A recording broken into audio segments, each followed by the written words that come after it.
Hello everyone, welcome to Elliottwave-forecast.com YouTube channel. Today is August the 5th and the chart of the day for today is the Dow futures right here. So we have 60 minutes time frame here, and we see here that the index ended with 4. So we have with 3 intermediate degree here, with 4 is here, with subdivision as an ABC. So it's a 3-ways pullback, which is corrective structure, and as you can see here, it bounced exactly from the extreme area, which is basically in the 100% to 161.8% extension of the ELEC.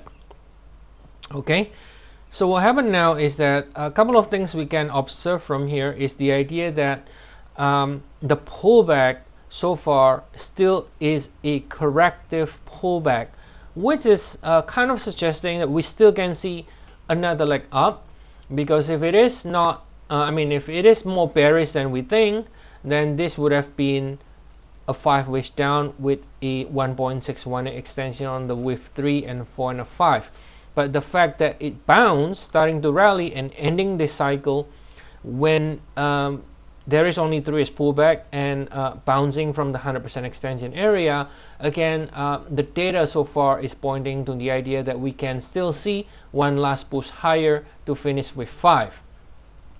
The rally also kind of looks quite impulsive. Okay, so as long as we stay above 43,467, we can slowly still see another leg up to finish the last push with 5 before we, if I upgrade on the daily time frame, before we potentially finish this entire rally from April 2025 low. Now if you look at some instrument, we do have a low, the same low across the board in the yen pairs, in other global indices, and there are currently signs to suggest this cycle could have been completed when you look at other instrument, correlated instrument. Okay, now what that means is simply that I think chasing can get quite risky now, as there are already signs to suggest the cycle could be finished in some other instrument. So even though yes, we can still see one last push higher, but just be cautious about it, because the cycle from the low could be finished anytime.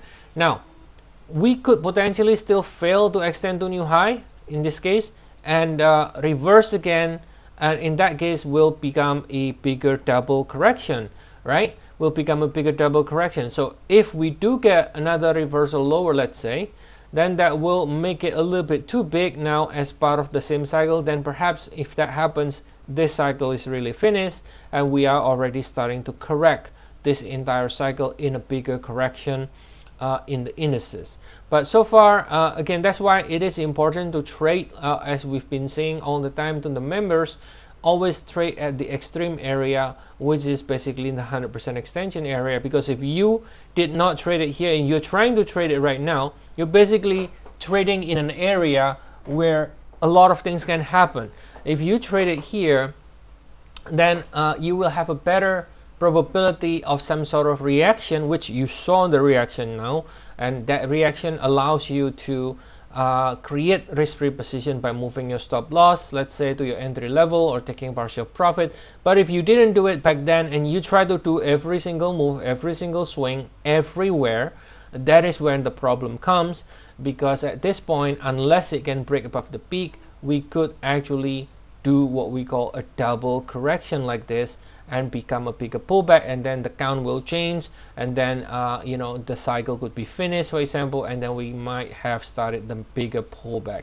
But for now, this is what we are calling, and the thing that I want to stress about is that we should be close to finish this cycle, number one. Number two, the pullback so far is still corrective. So I think all in all, I think this is not a bearish market, and because the pullback was only a 3-ways. All right, so if you want to get more updates on the Dow or other indices, Forex, commodities, feel free to check our service. We have 14-day trial.